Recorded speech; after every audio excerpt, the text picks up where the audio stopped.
Hvala puno. Guys, my name is Nick Vujicic. I was born in Australia in 1982, moved from Australia to California in the year 2006. And my life story, I'm just thankful that people have seen my life on some sort of level, whether it's just YouTube videos or seeing pictures of a limbless guy's smile. People always ask me, what happened to you and how did you overcome what you've been through? The title of the message that I've been given is Transforming the Walls into Doors. When I speak corporately, the line that I like to use is changing obstacles into opportunities. Now, I'm very well aware to share with you as well. I know that there are 1 billion people going hungry today. I know that this year 1 million people will commit suicide. It's 1 every 40 seconds. I know today there are 120 million slaves, and I've met sex slaves, and I've seen the top of the pyramid as far as business and met the billionaires. I've met bankers, and I've also met orphans. We're all looking for something. We're all looking for hope. Hope you can't just have just because you were born with hope. No, we're born with pain. We're born and live through difficulties. And in our life, my parents always taught me that even though we don't know why I was born this way, that we have a choice. Either to be angry for what we don't have or be thankful for what we do have. The power of that choice was the first thing that I had to overcome and decide for myself, especially in the early years of school. A lot of kids would come up to me and tease me. And I've been speaking at 5 congresses. I've met 7 presidents all around the world. My largest crowd was 110,000. I have 30,000 invitations for me to speak. So wherever I go, I talk about the value of life. I talk about anti-bullying messages for the school systems in different nations. The greatest thing is love. When we feel like we don't have enough love and we don't have enough hope, we start losing strength to live. For me, in my life as a child, I had a big wall. I was surrounded by 4 walls and a low ceiling of opportunity. I was set free in so many different ways, and especially surviving from day to day with my parents who loved me, who encouraged me, who told me that I was beautiful the way that I was, and not to worry about what other people said about me.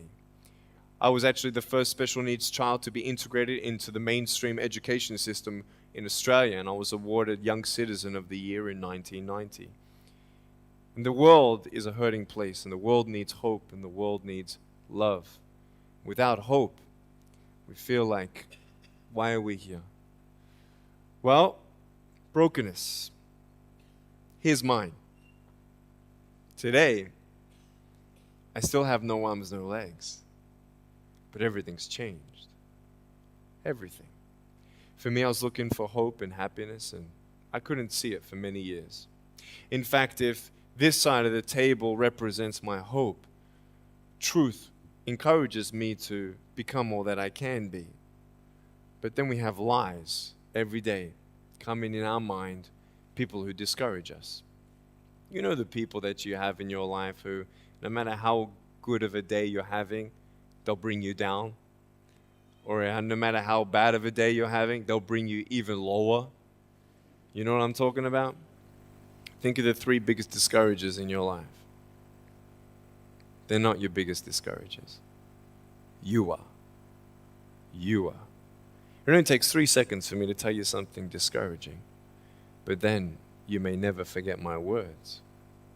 I've met so many 50-year-old women and 40-year-old women who still remember what their fathers told them that they wish they never heard. Words are powerful. When you hear those words and then your mind starts growing with these lies. Nick, you're not good enough. Nick, just give up. Nick, you're never going to get a job. You won't get married. You can't even hold your wife's hand. What kind of a father are you going to be if you can't even pick up your kids when they're crying? You're alone. Sure, your parents hug you, but their hugs can't heal you. Just give up. Just give up.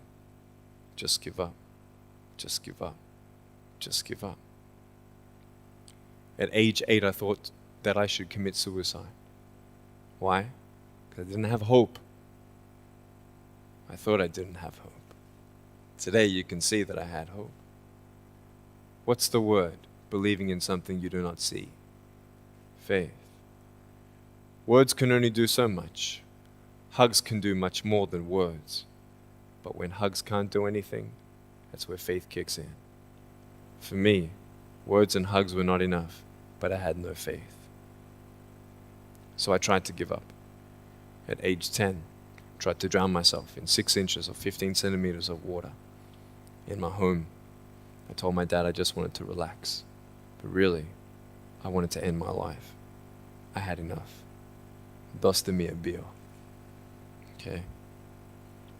The first 2 times I rolled over, I was trying to work out how much air I hold in my lungs before I let it out. And the 3rd time, in my mind, knowing that I wanted to get out of here because of the bullying in my life, because I was going to be a burden to my parents and I had nothing to look forward to, I realized at that moment that if I actually went through with committing suicide, I would leave a greater burden for my parents than they already had. So there was one thing less hopeful or more burdensome than having a child without limbs. What is it? A child without limbs who gives up. So when I saw in my mind my mum and my dad and my brother crying at my grave if I went through with it, that one thought saved me. If my parents never told me that I was beautiful the way that I was, if my parents never told me that I was special and that I was loved, I wouldn't be here today. So I encourage every single parent who tries their best to encourage their teenagers, especially in the West. Many teenagers put a do not disturb sign on their door. I'm sure, the conversations all around the world between a parent and a teenager. How was school? Fine. What'd you learn? Nothing. Did you do your homework? No. And that's the conversation for the day. And when you try to tell your children that they're beautiful, so of course I'm beautiful. I'm your son. I'm your daughter. Of course you're going to say that. But they're right. Every single human being has value, and my value is not determined on how I look or what job I have or where I'm from, where I was born, how much money. All that stuff is nothing. So many teenagers, tease each other for how we look, and I tell the teenagers, do you think that I'm cool enough to be your friend? They're like, yeah, of course. I said, but I have no arms, no legs. And they said, doesn't matter. I said, really? So it doesn't matter that I have no arms, no legs? I said, no, it doesn't matter. I said, then actually, if it doesn't matter, then why do we kill each other with our words if it actually doesn't matter? Why do we look ourselves in the mirror and see ugly instead of valuable? I want to ask you today, what are you looking for? If I gave you $1 billion, would you be happy? If you gave me $1 billion, I'd be very happy. But then if my mum dies tonight, am I happy? No. With all the money in the world, I'll never be happy. Why? Because money is something that cannot heal the soul. So many teenagers are looking for love, which love does heal the soul. Love does complete the soul. But even sex before marriage, I was a virgin before I got married. Yeah, I've got a gorgeous wife. We're pregnant with our first son. And I don't need hands to hold her hand. I only want to hold her heart. And how am I going to hug my kids? So many kids, they come up to me. It's amazing. They put their hands behind their back and hug me with their neck. And I've realized in life, even the worst parts of my life can be turned into good. And they're even more special. So many teenagers, they're looking for love. So they're going to go do this and go do that and have sex before marriage. For me, sex out of marriage is like a $5 Gucci watch. Sex within marriage and having sex with someone who loves you, who's committed to you for the rest of your life, going to be the mother or father of your kids. That's what love is. You can talk, you can sleep with as many people as you like, but never know for sure, do they love me? Love is a lifelong commitment. You see, there are choices in life, and we're looking. I want to ask you, what are you looking for? Well, if I can just get drunk, why not, man? I only live once. Well, if that's the way you believe, great. But for me, I'm a greedy man. I don't want to live for 90 years. I want to live for billions of years. And I know that every day my choices will affect this life, other people's life, and my eternal life. You got to come to the truth of knowing who you are and why you're here. William Barclay, he said, the greatest 2 days in anyone's life, the day you were born and the day you knew why. So, you're ugly. No, I'm beautiful the way that I am. And if you can't believe that for yourself, so many girls especially stay with their emotionally abusive boyfriends. Because if I break up with him, then who's going to want me? See, we all want love. That's why we do what we do sometimes. To get into the crowd, I'm going to swear, I'm going to be cool. That's what this world is. I want to look like her. If I was taller, shorter, smarter, more popular, whatever you want. It's not enough until you find the truth. I'm wonderfully and fearfully made. There's a greater purpose for my life. I am here for a reason. Sure, I didn't get a miracle. Yeah, I believe in a God who can do miracles, and I have a pair of shoes in my closet. Why? I've seen blind people seeing and deaf people hearing. That's fine if you don't believe me. I got it on camera. But I realized something. If God doesn't change my circumstance, He's going to use my life to be a miracle for someone else. When you don't get a miracle, you can still be a miracle for someone else. I'm going to close off with this beautiful story. I was in Southern California. I have two organizations. I have a non-profit organization and I have a for-profit. I probably spoke between years 2007 and 2010, 1,000 times, 600 flights. And I've spoken to 4.5 million people face to face. In the last 48 hours here in Serbia, we've reached 5 million through media. So, we have the heart of people to love others. We want people to love each other, love yourself, dream big, and never give up. We're all looking for hope, aren't we? What are you looking for?